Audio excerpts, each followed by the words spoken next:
Call this meeting to order. Roll call. Council at Large Cummins. Here.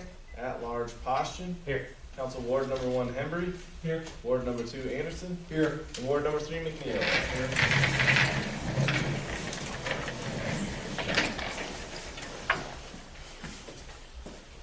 I pledge allegiance to the flag of the United States of America and to the republic for which it stands, one nation, under God, indivisible, with liberty and justice for all.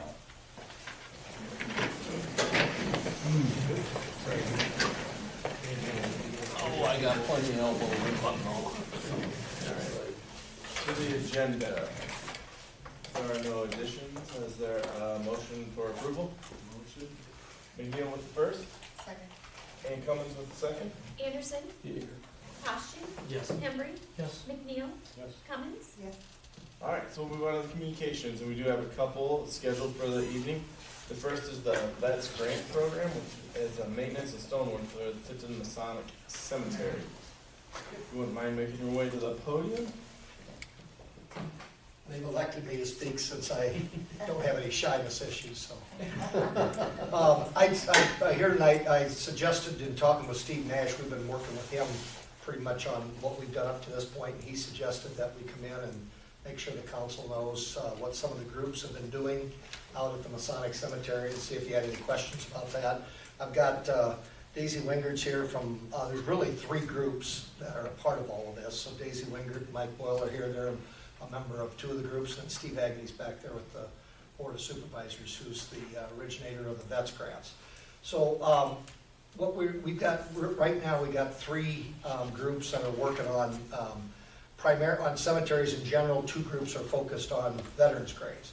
And our goal is, and I think we're probably going to meet it, within probably 3 to 4 years, we should have every single veterans grave in Cedar County either marked, or if it's already marked, the foundations, new foundations put in and standing erect. It's a pretty ambitious goal, but I think we're going to reach that. And there's three groups that are working on that. The first group really doesn't have anything to do with Masonic. It's the Pioneer Cemetery Commission. It's a commission that about 1/3 of Iowa counties have, and the Board of Supervisors put that together about 5 years ago. We work on Pioneer Cemeteries, about 35 of them in the county.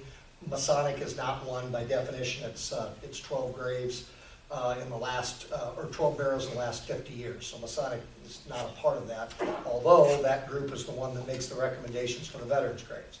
So that's one group. The second group that's been working is Cedar County in general. We took $4,600 that we used to give to cemeteries in general, and to be quite frank, what we found was happening is the cemeteries were just putting those in their general funds and using it for mowing and maintenance. It was supposed to be directed towards veterans. So we took that fund, and then we're directing that specifically through grants to cemeteries to repair their veterans graves, or in some cases to actually put together a new stone if something's been obliterated. There are several out there in Masonic that you can't read anymore, or if there has never been anything marked. And so every year there's $4,600, and we have been working with Steve Nash, and in 3 years ago, there was we gave $2,025 to Masonic. We fixed 17 stones out there. We contract that out. And then 2 years ago, we spent $2,300. That was actually from the David Burley Memorial. So they ran that through us and then asked us to look that over. That was one of the final pieces of dollars and support that came from David Burley's fund through his official fund, and also through his mom. So we put together, it looks like 33 veteran stones out in Masonic. And then those dollars, like I said, either come directly through the county, or we have a third group that's called the Cedar County Soldiers Monument Association, and that group is kind of underlaying all of it. So if there's not a veterans grant, we can't find money for anything else, then the Cedar County Soldiers Monument actually kicks in all of the dollars. So essentially, we've got a way to fund almost everything that's coming. And so we were, last year, you've still got probably at least out there, and I mean, it would be a minimum of probably $2,500. Now, we're not even talking about just general dollars of repairs. There's probably $20,000 or the foundation work at some point that needs to be done. But this would be just veterans. There's probably at least $2,500 of veterans, and it can be, even if a stone is leaning just a little bit, when you pop pop the stone, take it apart, pull the base off, generally what you've got is an old limestone base, and it's absolutely gone. There's nothing you can do except for put a brand new foundation in. We put them in 4 feet deep, and then place everything back in its place. So they're good once they've been fixed. They're good for at least a good 100 years. And so we're going.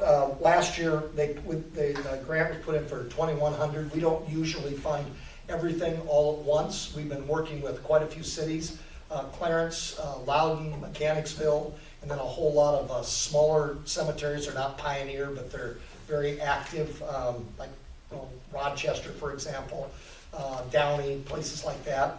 And in some of those cases, the cities have gone in and cost shared that. And I know it's too late in your budget season now, but I would just throw that out there in order to continue to do this, to maybe consider a match grant. And that's one of the reasons the supervisors asked me to come in. Several of the groups asked me to come in, but the supervisors asked to come in to see if there would be an interest next year perhaps for the city of Tipton to cost share on the repair of some of those grants. Usually what we do is about a 50-50 cost share on them.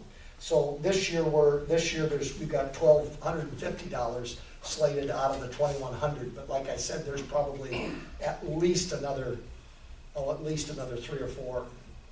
I said $2,500. I'll bet we haven't done a survey of it, but it might be as high as $35,000 or $4,000. Then at the same time, if we find stones that are either not marked, which is kind of hard because sometimes the records aren't very good, but if we find stones that aren't marked, Daisy Wingard's kind of our expert on that. She does research, and then goes through sometimes a very frustrating bureaucracy at the Department of Veterans Affairs to get a brand new stone. They send that to us for free, and then we pay for the foundation to put in there. So primarily the only request we have is to think about if you have an interest in doing that next year, a cost share, because there'll be more dollars. And the supervisors are probably going to continue this grant program until we achieve the goal of every single veteran stone standing. I don't know of any other county that has this as a goal. So, like I said, I believe we can get it done. And then, and again, I want to make sure and emphasize, because it gets confusing when you got 3 entities that are funding everything. I want to make sure and emphasize right now 2 of these are just pertaining to the veteran stones, and then the Pioneer Cemetery Association is only for those pioneer cemeteries. So the general maintenance and any work that you do out at Masonic, we don't have any funds to help with that. But certainly we have some, if you ever decide to do an initiative. I know Wilton's doing a they call it Friends of Oakdale. They're raising money, and they're going to put about $70,000 into their cemetery to upgrade and redo all the foundations and everything. They're raising a lot of that on their own. I don't think the city of Wilton is actually putting in a whole lot of dollars there. But certainly if you ever have an interest in doing that, our group loves to give advice and participate at any level. So I guess the last thing I'll leave you with is we're making an offer. If you're wanting to do anything along those lines, or if you have some interest, we'd be more than happy to talk with you and be as helpful as we possibly can. I'd be happy to answer any questions or any of our group. Or for budgetarily, for the next budget season, I'll make a note that we talked about this, so if we can bring it up again at budget time next year. But do you have an amount in mind that the city would consider? What we do, Brian, is, I'll be real honest with you, it's been kind of unofficial now. In the past, what we've been doing, I've been calling Steve Nash, and Steve says sounds great, and then we've been Steve and I will actually fill out the it's a real easy form for the grants.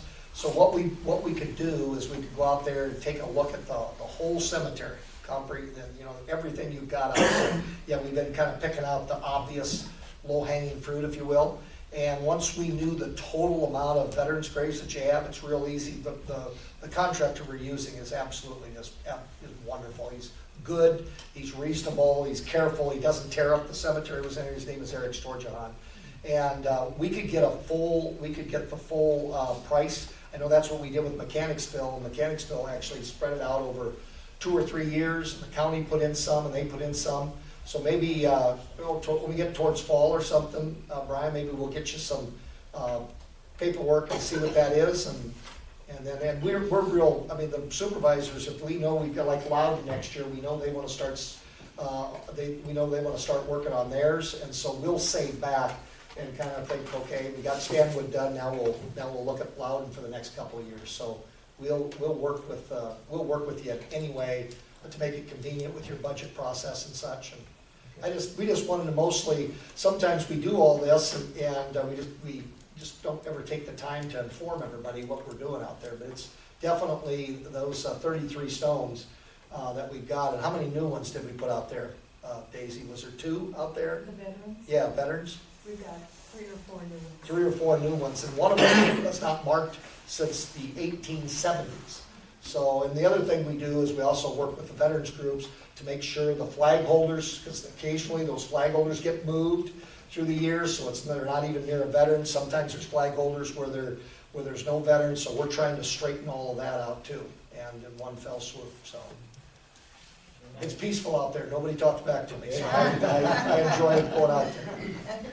Man, thank you for all your hard work, and thank you guys too for everything you do out there. Thank you, Jim. Yeah. Take care. Yeah. Thanks for coming. Yeah. Well, you talked to the mayor, right? Besides all the veteran stuff, especially if you walk down on the northeast corner, you'll see there is multiple stones out there that are down, they're broken, they're being hit with the mowers, they're being driven over, which is no fault to the mower. But last year, we uncovered a flat zinc stone, which was a real beauty. It was down probably 8 to 10 inches. And I approached a couple of people on the cemetery board and asked if there was $150 to get that stone raised up, and they said absolutely, the city had no money for it. Well, consequently, what's going to happen is when they're mowing, they're going to drive over the top of it and they're going to crack that in half. And there's just a multitude of those out there, but the cemetery really needs some attention. Thank you. All right. Our next scheduled is Chris Soderfry, a review of the tree in front of the Tipton greenhouse. Mr. Soderfry? Hi. So, my question is that there is a tree in front of the greenhouse that we would like to have removed. The purpose of removing this tree is so we can expand parking and expand retail sales, outside sales for the greenhouse. And in reading chapter 151 of our city ordinances and codes, I was unclear on whether or not this is allowable, or section 151-05 permits. I was curious, I guess I don't know what my course of action is in order to get this tree taken down. If it's possible, if it is possible, what are my steps or actions I need to take in order to get the tree removed? I guess I'm just looking for some guidance. Okay. Steve is not here. Brian? Well, I haven't looked at that code section, so I'm not sure what it says, but is there a particular part you're wondering about? Well, there's a 151-05, no person under permits underneath the tree section, no person shall plant, remove, cut above or below ground, or otherwise disturb any tree on any street or city-owned property without first filing the application and procuring a permit from the urban forester or specified municipal authority. For the purpose of this chapter, the specified municipal authority means the Director of Public Works, meaning Steve Nash. So I talked to Steve, passed him on the street a week ago, and he said that I need to take this matter in front of the council. So I guess that's where my confusion is, that, I first went to Steve because that's what I thought that this meant, and then he said I should bring it in front of you guys, so that's where I'm at with it. I don't know what my next step is. Just to guess, if it was me, and it was, if the question is it a good tree? Then if I was in his position, I probably wouldn't want to remove a good city tree without the council's support to do it. And, you know, this is before my time here, but when I've seen situations with city trees that are still good, if somebody has wanted them removed, the city typically doesn't pay to have a good tree removed. The other part of it is, when you have, especially when you have an active tree board, if you have a city tree that's good and it's removed, usually there's some sort of backlash to it, you know, that, you know, if it's been there, especially if it's been there a long time, It's a young tree. how young is it? No, I mean, very tall, but it's about 40 feet tall. You could probably tell us how old it is, I think you probably planted it. It was probably in the very early 80s, Yeah, not that old. but there. It is a healthy tree. I would say, I mean, I'm not a tree expert, but say it is probably a healthy tree.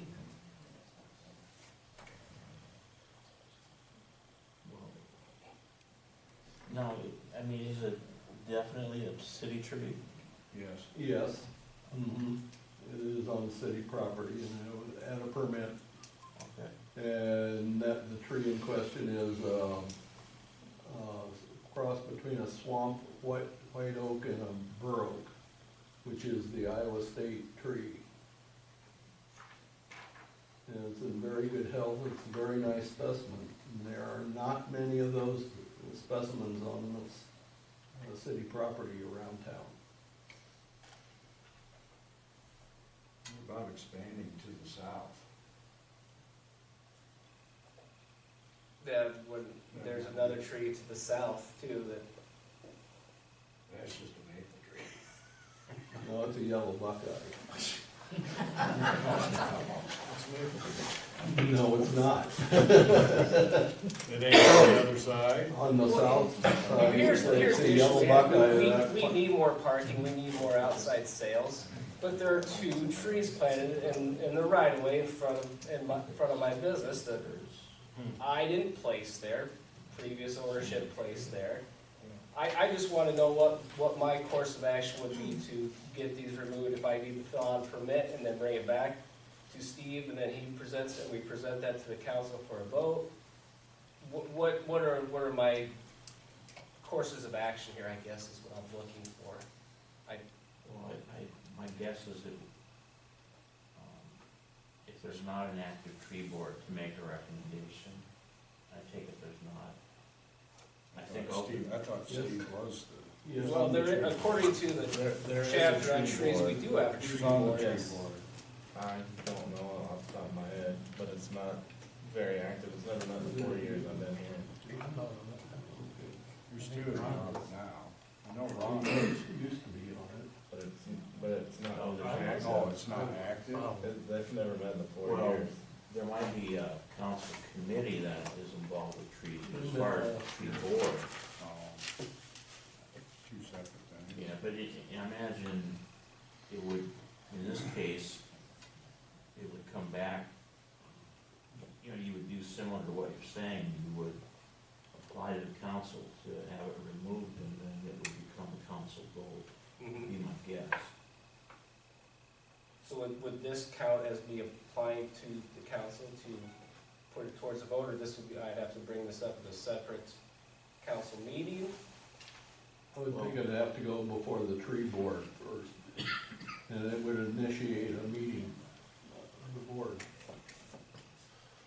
So how would I bring this matter to the tree board, and who do I contact? So is it a tree board or a committee? Steve Nash. Okay, but Steve directed me to come and bring this in Well, front of the you- council, would I talk to you- him about it? Submit a letter to Steve Nash addressed to the tree board. If there's no tree board, it might have to go to the council. There is a tree board. I mean, with members. Yes. We appointed It's on the list. Yeah, it's a 6-year term, but I have no idea. Her name was Mrs. Fear, I remember that.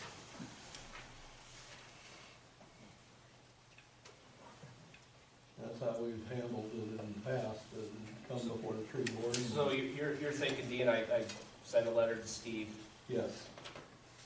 Yes, stating, and we convene a tree meeting of that board and they address it. okay.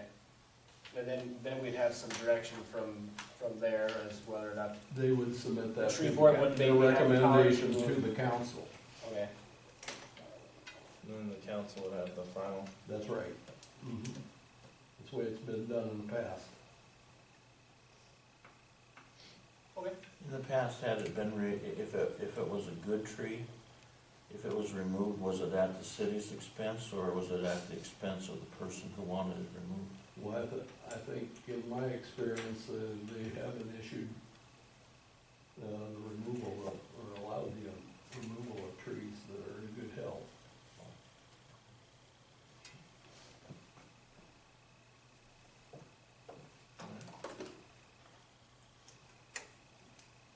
So I'll get a letter to Steve, Okay, and I'll start the process. thank you. Yep. Thanks, Chris. All right, those were the two scheduled for the communications. There's, we'll move on to the unscheduled, if anybody else would like to address the council. Make your way to the podium, please. Larry Hodgson, 210 East 6th Street, Tipton. And this year is the 50th anniversary of Earth Day. Last few years, we've had Earth Day celebrations in Tipton, and I'm trying to get one started and planned again this year. Already, there's been a 5K race, which Linda is working with Dorena Kroc on going for on April 25th, which is the weekend after Earth Day, because Earth Day falls on a Wednesday. I've also talking to some other organizations and some other people about trying to get some activities going on that day. In the course of that, I spoke to the gentleman who's put up the new greenhouses south of Tipton, Sean Malone. And first of all, he was very complimentary of the city of Tipton and Linda Beck for their cooperation, and even mentioned Floyd as being very good to work with on getting that thing up and going. So kudos to the city of Tipton for working with me so well on that. But he's already agreed to hold an open house at the greenhouse on April 25th from 10 to noon. I've got a few other things coordinated with that, including something going on at the sheriff's department where the solar panels are, the conservation office out there. So there'll be some activities lined up in relationship to that. I want to make sure you guys knew that we were trying to get something going again for Earth Day. The school is also doing a few things down there, including essays. Once again, they're going to be writing essays on Earth Day. So basically, just wanted to let the council know what we're planning, what we're working on. Sounds good. Thank you. Thank you very much. All right. If there's anyone else? Seeing there is none, we will close that portion of the meeting and move on to the consent agenda, and these can be enacted with one motion. And it is the approval of the council meeting minutes from February 10th of 2020, approval of council meeting minutes from February 20th of 2020, approval of the library minutes from January 20th of 2020, approval of library director's report, January 2020, approval of a liquor license renewal at Walmart, and approval of the claims register, which does include claims paid under the current purchase policy. Do any of these need to be pulled out? Seeing there's none, is there a motion? Motion? Anderson with the first and Hembry with the second. Poston, Yes. Hembry, Yes. McNeil, Yes. Cummins, Anderson. Yes. All right, we do have one public hearing scheduled for tonight. It is concerning the results of the downtown green space survey. I do need a motion to open the public hearing. Motion? Anderson with the first and McNeil with the second.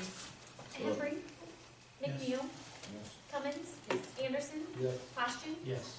So the public hearing is open. Mr. Wagner? Yeah, thank you.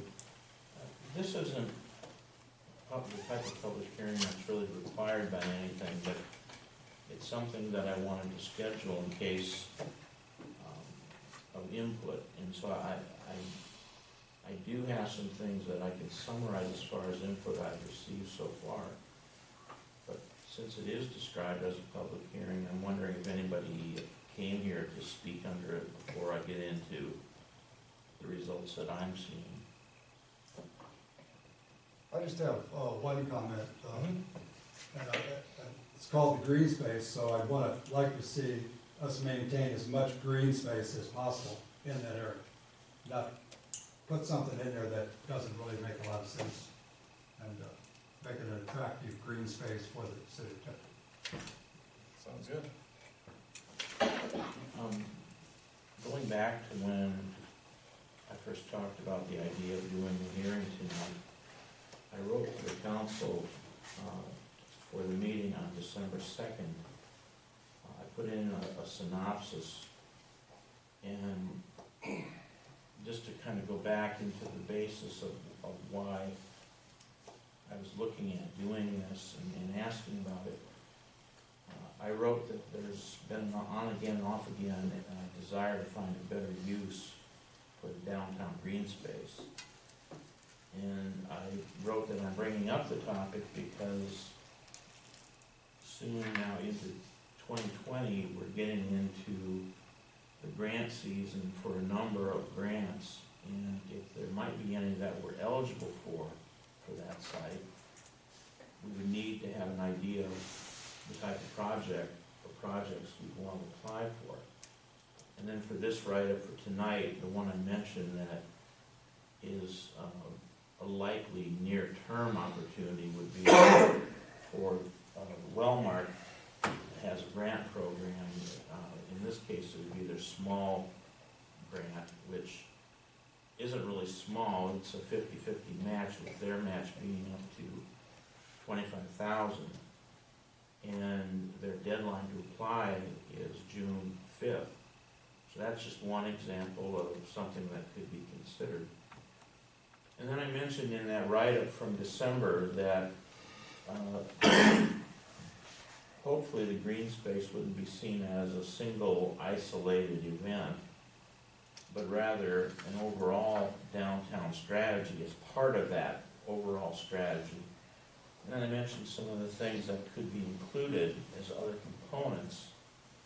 Some are there and some are things that could happen. But for example, the Freedom Rock, the mural, and any future mural. And future murals were part of what was suggested in results. We have drip renovations. We have interest in upper story apartment living. In fact, some of the drip applications have financed those types of improvements. And in the Hardacre, we're looking at an upcoming grant application that would be toward the upper story apartments there, toward renovating them. The Chamber has programs such as, we have new planters that have been purchased. They haven't been put out yet, but when the weather gets nicer, people will see those out. We have a blade sign ordinance.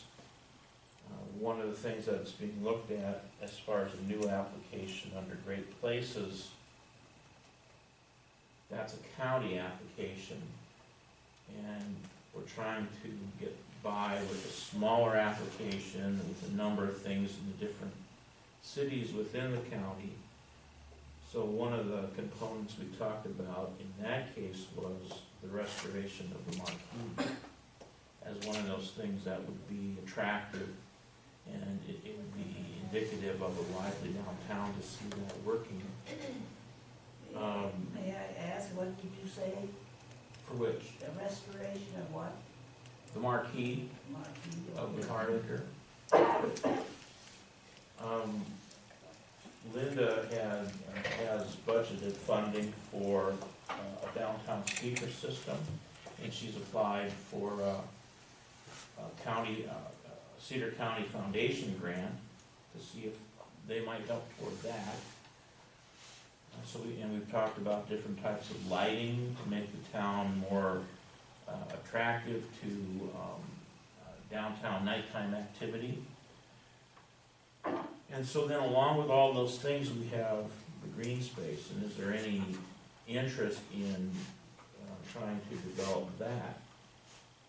And so we send out surveys in our utility bill envelopes, and as of Friday, we had around 50, and even since Friday, a few more have come in that haven't been tabulated. So the tabulation you see, that you saw in your packets, is it as of Friday.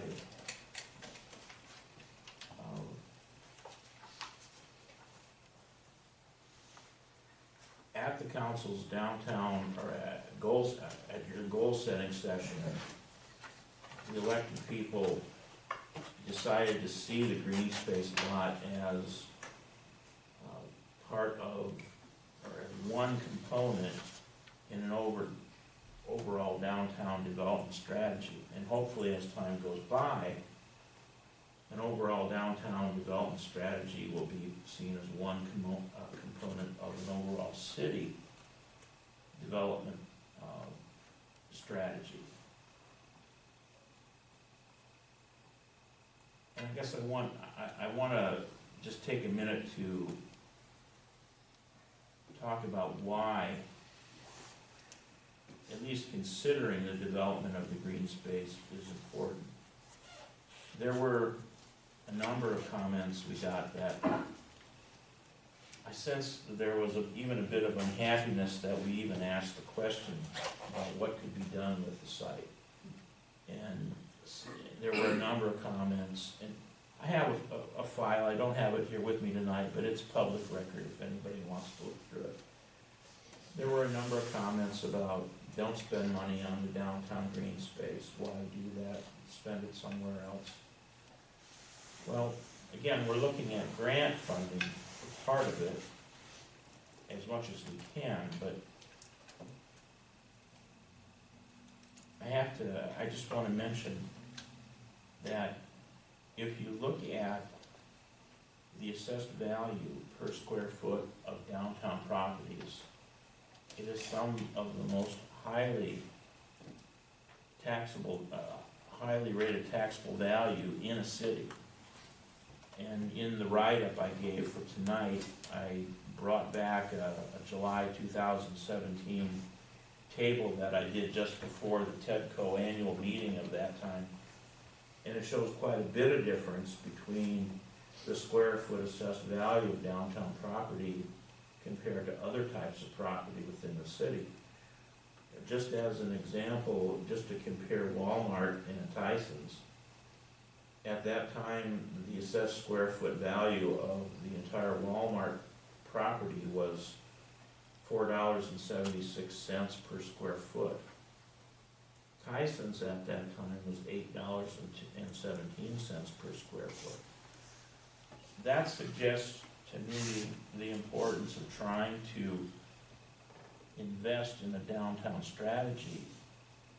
You know, we're not going to find something that is built as a new Reggie's on the green space lot. But what we might be able to do is find a way to generate interest in the downtown and keep people coming back to the downtown by trying to find a use for it that fits well with the downtown atmosphere. Now, there are some things in the survey that I put in there that I was hoping would suggest to people that they're allowed to look outside the box. So some of the things, one of the things I put was pickleball courts or a one-stall RV park. I didn't suspect that those would come out on top, but I wanted to give people an idea that they weren't necessarily limited to just leaving everything as it is right now. And some of that came through in some of the input that we got. although there was a strong vote for leave the site as it currently is, about 25%, 50% wanted to see it as an outdoor seated area with, typically with enhancements, not just the seated area, but things with it. And the input that I saw suggested that people would be interested in the possibility of a combination site, because the seated area would probably be more toward Highway 38, but that leaves the rest of this 142-foot long lot. And so just to share a few of the things that were listed, and this isn't everything, but there was suggestion of a butterfly pollinator garden, another mural that would sort of match the mural that is on Stewart's building, more landscaping, a tool stand for bikes, an info kiosk. There was a suggestion about having a regular space for food trucks to come in, and sort of like what we've seen just lately over the last couple of years. There was a suggestion about an electric car charging station. Now that one got me thinking, you know, I started thinking about, you know, we've been talking recently about solar panels. If you look at the outdoor seated area and we were talking at first a cantilever cover for it, they do make them with solar panels on top. And they can work toward, for example, cell phone charging stations under that umbrella. You know, that's the kind of thinking that I was hoping people would propose. We have one, they suggested that the back part of it could be a single pickleball court. Someone suggested bocce ball. You know, so what I want to suggest to the council is the possibility of doing more than just leaving the site as it is right now, and looking at the possibility of having it be a combination site.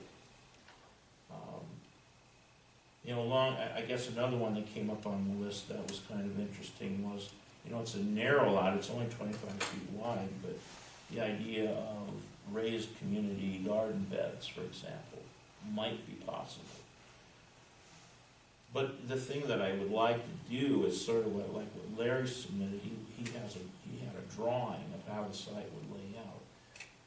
That's what I think we ultimately need if we're going to apply for any kind of grant.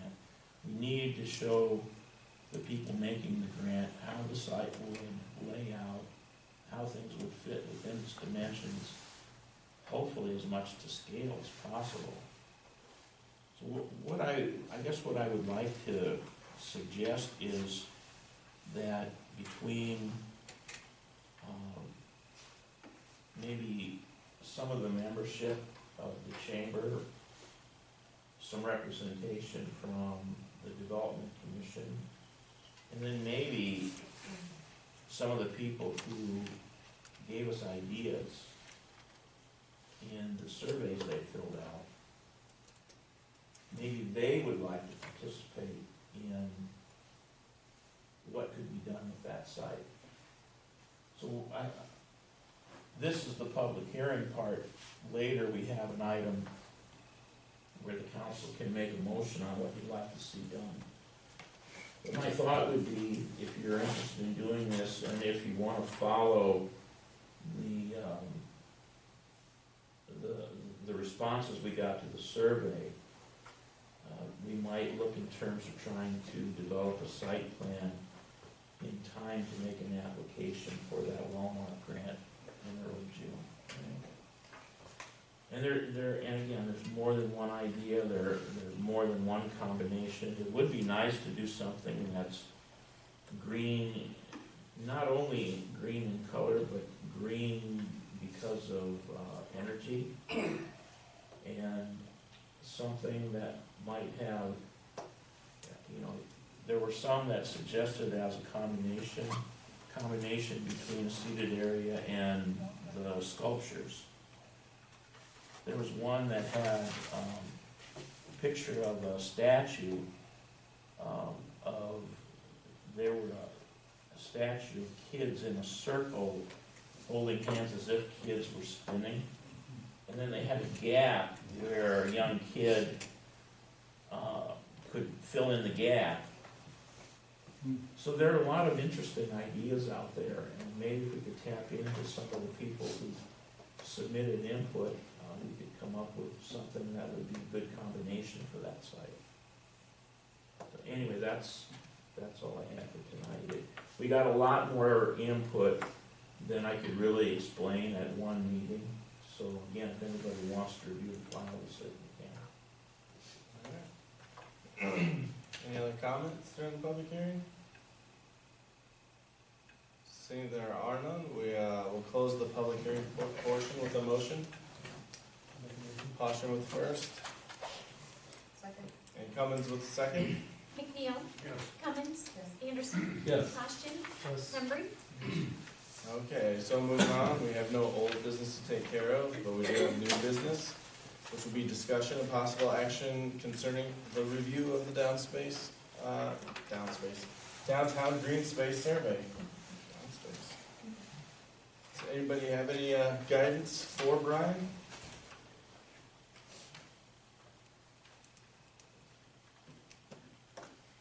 Don't say leave it as it is. I really like the idea of having some, at least some picnic tables or something to support the restaurants that we've got in town. Maybe they could offer picnic lunches. I can see people buying a lunch and going there and eating Definitely. during the days like yesterday. Well, there was a mention also of food trucks that go Sure. down there, where if a food truck is there, then they have a place to sit and eat right there if they Yeah. so choose. I think that'd be a good idea. Well, especially if there was something like, just using the example of the cell phone charging station. I could see people wanting to use their cell phone or their laptop or something like that, while we do have lunch.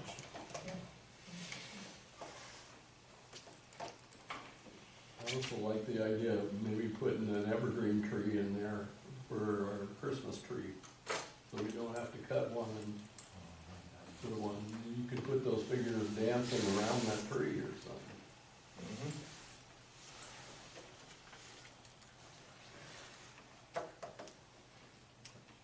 So we want Brian to look into this further I with the purpose of putting something in there, and not just leaving it grass. would make a motion for that. Okay, so the motion to examine this further and with the goal of transforming that space. There is a first, and McNeil with the second. Cummins? Yes. Anderson? Yes. Poschin? Yes. Henry? Yes. McNeil? All right. Moving on to number two, it's an ordinance. It's an ordinance amending chapter 166, which is zoning regulations, districts, and boundaries. With this, Brian, have you heard anything on this, or do you need to introduce it before we start? Just enough to say it's a my fault type of comment, and thank you to Tanya for catching it. It's logical to have this ordinance for both C1 and C2 zoning. Between the city attorney and me, we put up C1 first.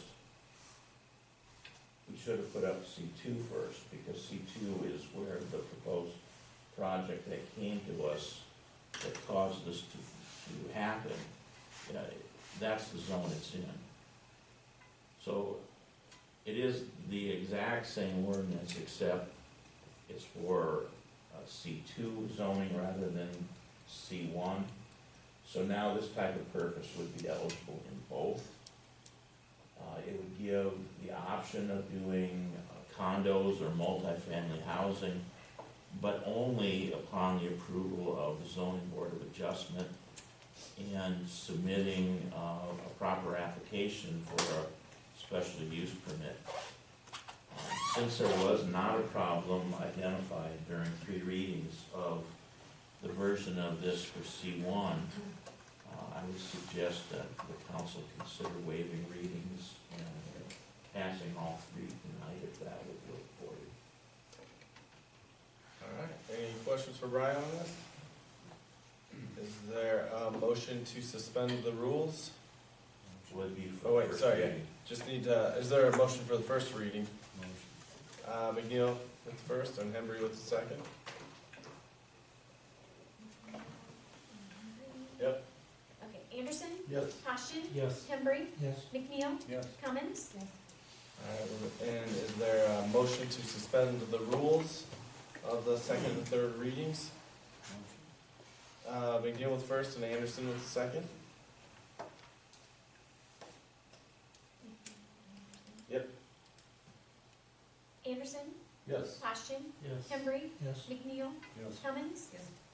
Is there a motion to approve the second and third readings of this? Motion. McNeil with the first, Posturing with the second. Anderson, Yes. Poshton, Yes. Hembry, Yes. McNeil, Yes. Cummins. All right, so all 3 readings have been approved, and now I need a motion to unsuspend the rules. Don't I? No, not after that, sorry. Yep, we are. All right, so then to number 3, discussion and possible action to approve the letter of proposal for natural gas engineering services. Virgil? Hello, recommend approving SDI's proposal.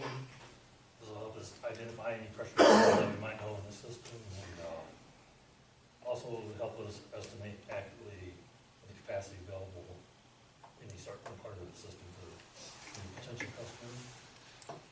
All right. Any questions for Virgil? Is there a motion? McNeil with the first, and Hembry with the second. Poshton, Yes. Hembry, Yes. McNeil, Yes. Cummins, Yes. Anderson. Yes. All right. Thank you, Virgil. Number 4, discussion and possible action to approve the purchase of a 2017 Explorer for the police department. Chief? I put it in your packets, but I forgot to tell you what the price was. Tricky. I know. For this Explorer is $28,000, but it comes fully equipped with everything that we need in the Explorer. It would bump back the new Explorer that we were going to buy another year. I discussed it with Melissa, and we would put the $12,000 that we would be saving from a new one into our CIP program and bump that new one back one more. Then we can get rid of the Crown Vic, it's a 2006. Yeah. It's really old, it's breaking. It's a really nice opportunity for us to get to update our fleet. And the reason University Heights is getting rid of this is they're going to leasing. So they're getting rid of all their current vehicles regardless of their age, and they're leasing through California. That works for them. That way they're getting a new vehicle. Do you have questions? Because I have. Have you looked at it, Clay? Yeah, Is it all right? yeah, it's a great opportunity, really. Sounds like Yeah. It kind of flip-flops our car deal here, but it's okay. And for the money that we can save, it's very good. Any other questions? Myself was the Chief Pepper, was there any reason it wasn't brought before the equipment committee, or did it? It's because it came to our attention and like just on Thursday. Okay. And I called the chief, he's like, well, I got a few people looking at it, nobody's said absolutely yes yet. So we asked if we could see it on Friday, and we came to you guys. I believe Clay has talked to Steve. This all happened in an extremely short period of time, Yeah. because they made the decision to do it. And it's one of those deals that isn't going to be there. Like the fire truck, the ladder truck, the aerial truck. That was a Well, spur of the moment. yeah, but, I mean, this is somebody's gonna be on, probably, well, they were, we didn't tell them to hold it till, They said This they would meeting. wait until after our meeting tonight, So- so he gave me a few days. And he was being very honest too, he's like, I'm not gonna turn down somebody else buying it, but I called him and he went and saw it. So it was just from Thursday to today, so. and we, to answer your question, Ron, Okay. I found out about it Thursday, mid-morning, I didn't know this car existed. It was through ordering parts for a car that I even found out about it, so. That's where it came from, we had no idea that this was just one of those, Mm-hmm. just happened, So does early bird get the worm? we're hoping. We're hoping. You don't have any other questions? Alright, there's no questions for Clay or Chief, is there a motion? McNeil with first and Anderson with the second. Henry, Yes. McNeil, Cummins, Anderson, Yes. Ashton, Yes. Alright, number 5, discussion and possible action to approve, trip reimbursement for Chris Sorgenfrey at the Tipton Greenhouse. Yes, hello.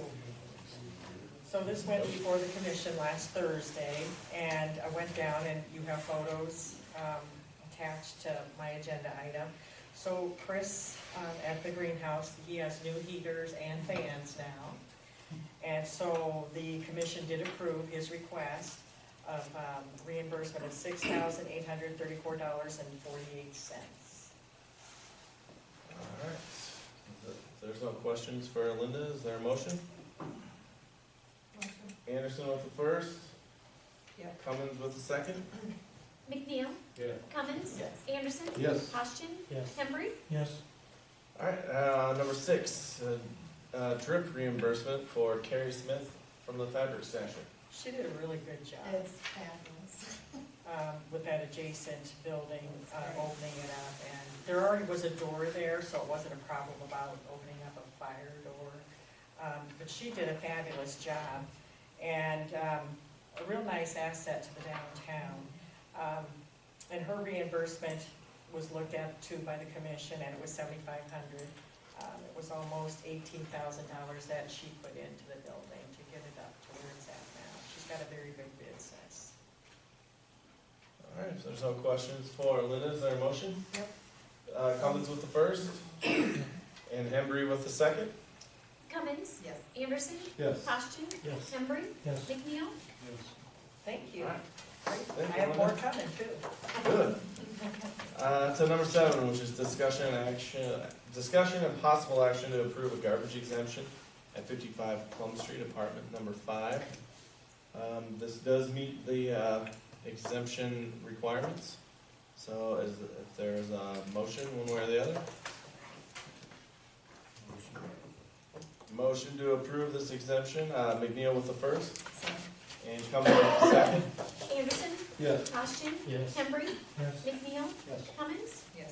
Alright, so down to the reports, the mayor's report. I do not have anything this week. Council, committee, city manager, department heads. I got something. Alright. Actually, two things. One of the things is, diesel fuel's down below $2 a gallon. Been watching that.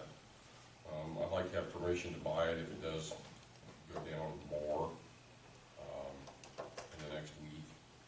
I've been talking to Dave Summers out of the co-op, he's been watching it pretty close too, and we could take a load. Last stuff I bought was over $2 a gallon, I'd like to see if we can get it cheaper, so that'd help. Then the second thing is, I'll be on vacation from the 9th through I come back the 23rd, does that sound right, Brian? Yeah, to Monday, so what's today? So, yeah, I'll be back on the 23rd, so, but that's it. Alright. Oh, I did send the DNR, Yeah. I sent Send them an the email, yeah. rescission, or the rescinding letter for number 3. So now that that's started, that's pretty well, that's done, so. All right, great. Thank you, Floyd. All right, so now we're down to adjournment. Is there a motion for adjournment? McNeil with first, and Washington with second? Posturing, Yes. Hembry, McNeil, Cummins, Yes. Anderson. Yes. All right, we're adjourned. Thank you, everyone.